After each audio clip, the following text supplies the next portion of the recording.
everyone, I think, who is interested in this field should know something about Göbekli Tepe. It's the site that was, I mean, it was originally discovered in the 1950s, I think. There were some farmers, or they saw the tops of what it turned out to be these big T-pillars sticking out of the ground on this side of a hill. I think it translates to pot-bellied hill in that language. And they sort of dismissed it as being, they thought, well, no, this is a relatively modern cemetery or something. Like it's not the stonework was too good to be considered very ancient. And it wasn't until the mid-1990s when the German Archaeological Institute and Klaus Schmidt, who sadly has passed away since then, began to excavate at Göbekli Tepe. And that's when they found, okay, yeah, so this is actually tremendously ancient. It does have some very unique stonework, including megalithic work. You've got, T-pillars that are 18 feet tall and 20 plus tons. And it's a very large site. It's all of these stone circles, these pillars that are encompassed by more of a loose or rough stone walls. And it spreads out. It's quite large. There's a number of them. They've only excavated maybe 10% of that site. And it shook the world up because they based on some of the material that they found in that dig, they pretty much conclusively dated that thing to about 11,000 years old, which is much older than any previously recorded, evidence of civilization or of this type of occupation. So going there was a really interesting experience. People have said for a long time that it was deliberately buried. The work and the research and the science on this is slowly changing. They're starting to move away from this idea that it was deliberately buried. It may just have been layers of sediment that have built up over time. There might have been some periods of burying. In fact, if you tried to bury it deliberately, it would have taken years and years and years. It's a huge site. But what was interesting to me, researching this site, is that if you look at the picture of it, this is a good picture of it. I have some photos too, but this works. Is that you have two styles of architecture here. You have the megalithic work, the T-pillars, and it's not just the pillars here. They would actually cut down to the bedrock. You see that area around the T-pillars. It's when you go there, it looks like cement. It's not cement. It's actually I believe limestone bedrock that they've lapped down to be flat. So you have these huge big flat areas, and they inset these stones into them, or some of them are set up on pedestals like that central one. And these T-pillars are, a lot of them, they're not all complete. They're some of them are broken. They have the most amazing high relief artwork on them. By that, it means you're carving away the negative space to make the figures and the symbols pop out at you. Like right. Yeah, and and that's a good example of that image there of that one stone. Yeah, if you look at that, so you see how the walls around it kind of encompass those stones. Mm-hmm. Like they actually cover up some of the features, and you can clearly tell the walls seem like they've been built to reinforce these stone circles, to sort of preserve them almost. And looking at the walls, and this is also true at another site we'll talk about, Karahan Tepe, inside the walls, there's actually pieces of broken pillars have been used as material in the building of the walls. And the material or the organic matter that they've used to date the site to give it that 11,000-year-old age came from inside these walls. So it's like, to me, I look at that, it's two different architectural styles. I think it is a potentially indicative of two entirely different periods of occupation and building, because these walls are quite primitive. It's local stone, and they're actually using pieces of broken pillars, which means that those pillars could have been there for who knows how long, actually fallen over. Some of them might have broken, and they've been encompassed and used in these walls that were then used to sort of resurrect or renew or renovate the site and protect these pillars. So do we know if it's 11,000 year old? I think that's kind of the earliest date for it. It's the youngest date. It could be vastly older than that. We really don't know. And you said there's a bunch of this that's still under the ground? Heaps of it, yeah. So they've kind of excavated on one side of a hill, and that's where the UNESCO, like the World Heritage Site, is now. Mm-hmm. They've put a big cover over the top of it. It's actually great. Like, yeah, see the walkway there? There's this big. They want to keep the rain off it. I think when it does rain, if they left it out in the weather, it'd just get really muddy, and it'd just wash away a lot of the sediment. It's a great way to view the site. It'd be lovely to get down in there, but they get a lot of traffic. Like, this has become a major tourist attraction for that part of Turkey now. A lot of people want to see this, and they've built a big visitor center, and So it's a nice way to view the site. And if you have a camera with a zoom lens, you can kind of see a lot of the detail. Oh, wow. That's incredible. That negative relief. Yeah, the high relief. And there's, lots of interesting studies that have been done on Göbekli Tepe. Martin Sweatman, who I've talked about, he was presenting at the Cosmic Summit recently as well. I've talked with him on my channel. He wrote a book called Prehistory Decoded, and he contends that Göbekli Tepe is something of a celestial calendar. He uses a method of statistical analysis that shows that it's extremely likely that's what it is. He's looking at the figures relating to precession and constellations in the sky, and that it when looked at through his analysis, it seems to mark interesting events that we know sort of happened, like periods like the Younger Dryas, because this site dates back to the Younger Dryas. And had there been this comet or these impacts or these fragments of things coming from the sky, that's probably something they would have noticed. He wrote a whole book on this. It's a very interesting theory. He gets attacked pretty hard on the basis of it, I think, from a lot of people that don't really understand the nature of statistics and how that works. He actually wrote there's a peer-reviewed paper that you can read if you're interested in kind of diving into his research or his detail. There's other studies that have been done also that are interesting on the geometry of the site. So there's not only do you have you have these stone circles, which the circles themselves, and this is true also at Karahan Tepe, have interesting alignment. So they align to, a lot of them may well have been used as solar observatories or potentially lunar observatories. So there's alignments on the site that point to significant periods like solstices, equinoxes, lunar events. But there's actually a geometric arrangement between the circles themselves at Göbekli Tepe. So they form like equilateral triangles, I think. There's been some studies done that shows that there was a very deliberate layout planned of how these stone circles were formed. So it was fascinating. And so Göbekli Tepe was obviously a highlight, but what I didn't know on this trip was the fact that, I knew about Karahan Tepe, so that's another site that's nearby. It's actually pretty close. There was a site that was very recently discovered. It's an active archaeological site now. I believe the University of Istanbul is excavating there. It's another stone circle site. It's similar architecture to Göbekli Tepe. You have huge T-pillars, but it's something like 10 times larger than Göbekli Tepe. And they've only just sort of scratched the surface at Karahan. They're still digging, and we had special permission to go in there and look around the site. And you can literally look at these beautiful hills with flowers on them, and just poking up everywhere are the tops of T-pillars. You just see this tiny little top of it, and you can clearly see it's a T-pillar, and there's something buried under here. And there might be as many as 1,000 T-pillars on this site. It's at least 5 times or more, I think, larger than Göbekli Tepe, and it's at least 500 years older based on the dating of material that they found so far. Which, it's kind of funny because when they built a visitor center at Göbekli Tepe, they called it like the 0 point in history. This was the brand name that it gave you. You go in these big light shows and these big wall-to-wall sort of cinematic experiences to look at the site, but it's like, well, I guess that makes Karahan Tepe 0 point minus 500 or something like this. Wow. Right? It's even older. And I actually was out there like 3-4 times during the 2 weeks. It's a wonderful site. I could probably even pull up images if we want to see them. But it's, they're just starting to excavate.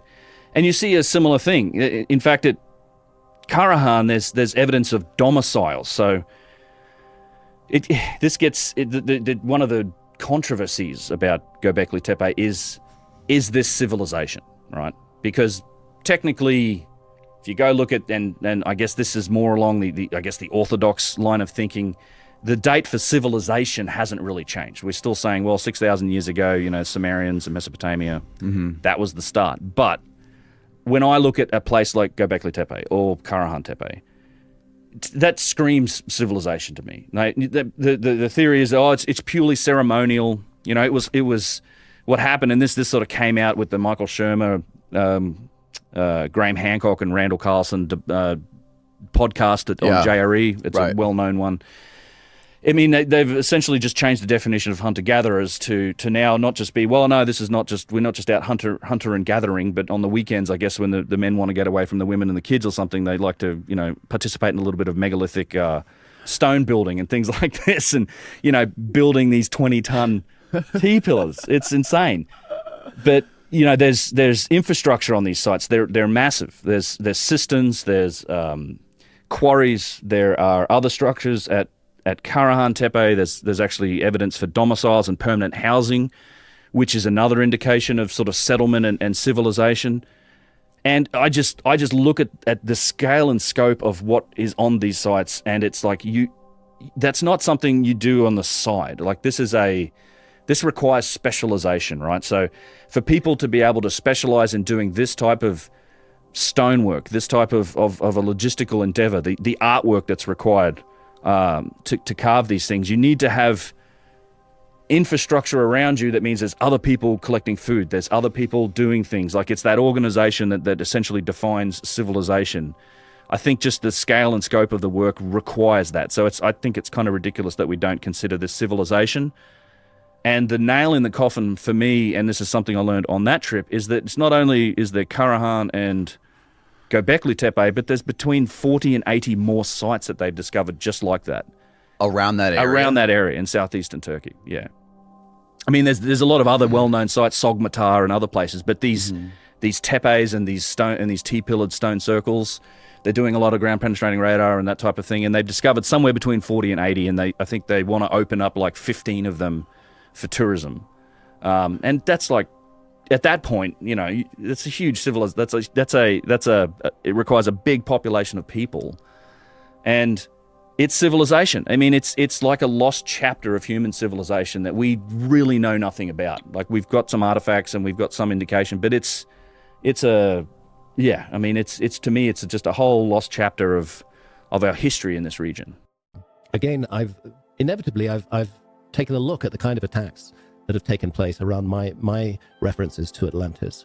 And those attacks, they always seek to isolate Atlantis and make us think that that's just the only story that there is about a lost civilization of prehistory. Whereas, in fact, ancient cultures all around the world preserved a memory of a high civilization of prehistory. In India, it was called Kumari Kandam. But if you go to Mesopotamia, you're going to find the same story of a great flood and survivors of a flood who taught knowledge around the world. You're going to find the same story in ancient Egypt. You're going to find the same story everywhere. As a matter of fact, the Atlantis story is present in ancient Egypt. They just don't call it Atlantis. They use a different word for it in the ancient Egyptian language. Atlantis is not an ancient Egyptian word, but that's not surprising if we consider the pedigree of the Atlantis story. The Atlantis story, as it's come down to us, the earliest surviving reference to it is in the works of Plato, right? Who is a revered figure in his own right, the Greek philosopher Plato, and in his dialogues, the Timaeus and the Critias. And Plato draws his information from an individual who may well have been an ancestor of his, Solon, the great Greek lawmaker. Solon was famous for his codification of laws in Greece, and he was a traveler, and he made a well-documented visit to Egypt around about the year in our calendar 600 BC. Okay? And in that visit to Egypt, as Plato reports the story, as he had received it, as he reports it in these dialogues, where he puts the words into the mouths of two people who are talking, Solon was told by the priests of the Temple of Neith at Sais in the Delta, a temple that no longer exists. He pointed to writings on the walls, and there was a priest who spoke Greek and ancient Egyptian, and he asked that priest to tell him, what do these writings say? And the priest then repeated the story of Atlantis, and Plato put that into the Greek language as Atlantis. We don't know what the ancient Egyptians called it there, but I do know that they called it the homeland of the primeval ones from another temple. Solon then asks the priests, so this Atlantis was destroyed in an enormous flood. When did that happen? And they said, quite matter-of-factly, 9,000 years ago. So there you need to do the math. This is 600 BC that Solon is receiving that information that he transmits to Plato. 9,000 years before 600 BC is 11,623 years ago, if you wish to be precise. Mm-hmm. Let's say roughly 11,600 years ago. And this is one of the reasons why I take Plato's report seriously, because 11,600 years ago was one of those massive pulses of meltwater that coincided with the ending of the last ice age, just as the Younger Dryas began 12,800 years ago with an anomalous sea level rise, thoroughly documented in the work of Cesare Emiliani. Just as it began with a sea level rise, it also ended 11,600 years ago with a massive sea level rise, which is called Meltwater Pulse 1b. And when archaeologists try to get rid of this, they say, well, look, meltwater pulse 1b unfolded over a period of 600 years. So in any one year, if you do the average, it wasn't that much. But that's not how the meltwater pulse worked. There were years of massive rises in sea level. And again, this is documented in the death of corals. And there were years when not much happened. So averaging it out over 600 years is not the way to do it. We have a time in relatively recent history, prehistory, 11,600 years ago, when there was an enormous global flood. And is it a coincidence that Plato names precisely that time for the submergence of Atlantis? I don't think so. I don't think it's a coincidence at all. I think it's another reason why we should have respect for Plato, have respect to the tradition that was passed down to him through the line of Solon, and have respect for meltwater pulse 1b and its complexities over a period of about 600 years. And finally, of course, there's the fact that Göbekli Tepe, this extraordinary megalithic site in Turkey, as far as we can tell now, the work began on that site, guess when? 11,600 years ago. I can't help feeling that we're looking at a project that was initiated by survivors of that cataclysm to bring to that place skills and knowledge that had not previously existed in that place, to create a gigantic megalithic site, indeed partly for spiritual reasons, but also partly to mobilize the local population, to give them a big project to work on, and during that project to teach them agriculture. At the beginning, Göbekli Tepe was entirely inhabited by hunter-gatherers. 1,000 years later, they were all agriculturalists. And during those 1,000 years, the whole Göbekli Tepe was created. And then, lo and behold, once that was achieved, it was buried, deliberately buried. More work was put into burying it than was put into creating it. These stone circles were filled up with piles of rubble, and then they created a rubble hill over the top of the whole thing. And that's why Göbekli Tepe is such an important site, because it then remains sealed. Nobody was trampling all over it. No later cultures were coming in and contaminating the carbon dating with introduced materials from a later time. It's a sealed site, and it's 11,600 years old. And that coincides with meltwater pulse 1b, and that coincides with the date that Plato gives for the submergence of Atlantis. We can either choose to just say all of this is coincidence. In my case, I think it's not coincidence, and I think it's really worth looking at the implications of all of this with an open mind to see where it leads. I'm saying that there was a culture that emerged out of shamanism that developed certain skills, that was able to explore the world and almost certainly influence other cultures around the world. Dating of quite a number of megalithic sites needs to be reconsidered in the light of Göbekli Tepe. The notion before Göbekli Tepe was that the oldest megalithic site on Earth was about 6,000 years old. Suddenly we have this 11,600 years old megalithic site, and clearly the people who made it knew what they were doing. You don't move around 20-ton megaliths and carve, beautiful imagery into them and in high relief. You don't do that without having experience of what you're doing. You don't align them. Some archaeologists say, it must have been the Natufian culture, which existed in that area for 1,000 or 2,000 years before that. But what we see from the Natufian culture is just no more dramatic than a sort of dry stone wall in ways. Nothing big, nothing extraordinary like this. I am yet to see the evolutionary process that could have led to Göbekli Tepe. And if it's there, I think it's going to change our entire view of history. And it's interesting that now we have Karahan Tepe, which we also filmed at in the series, and 10 other sites have now been found in that area, which all date back that horizon around 11 or 12,000 years ago. Wow. And goodness knows what is going to come out of all of those excavations. I mean, first of all, Göbekli Tepe was discovered by accident. Back in the 1950s, a team of American archaeologists who were interested in Stone Age stuff from the Paleolithic, the Upper Paleolithic, found themselves at Göbekli Tepe, and then they saw the tip of a beautifully carved pillar sticking out of the side of the hill. And they said, nah, that's not Stone Age. That's way too good. That must be Byzantine. That must be from just 1,000 years ago or so. So it's not our stuff. We're not going to excavate it. And there it was left until Klaus Schmidt, a great man of the German Archaeological Institute, who I knew personally, and who kindly showed me around Göbekli Tepe in 2013 and spent a lot of time with me. That's the kind of archaeologist I enjoy meeting, who doesn't typecast me. He knew who I was, but he certainly did, because we've been in correspondence before. But they don't automatically shut me out, but they're willing to talk to me, and he was willing to talk to me. And it was he who took an interest in that curious pillar sticking out of the ground and decided, let's excavate here. And lo and behold, they discovered Göbekli Tepe. Now that Göbekli Tepe was discovered, then suddenly there's a reason to look more widely than Karahan Tepe. When I first went to Karahan Tepe, it was just like Göbekli Tepe had been before, just a few bits of pillar sticking out of the ground. Now it's an enormous excavated site. And as I say, at least 10 other sites in that area of the 12 tepes, as they called them, the 12 hills. Göbekli Tepe itself means pot-bellied hill in the Turkish language, and that's because that's what it looked like until it was excavated. That hill was entirely artificial, entirely man-made, designed to cover up this site. I can't help thinking, time capsule, that there was an intention to preserve this site. Knowing it would be uncovered later Eventually, on, potentially. but it would be covered, but uncovered, because the problem with many archaeological sites is that they have been tramped over by so many different cultures over so many different periods of time that it's really hard to date them.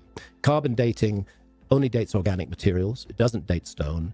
Those organic materials need to be in situ, in a position where they could only have been placed there at the time the megalith was put in place. And that is very rare to find. So there's a lot of speculation and guesswork goes into the dating of megalithic sites.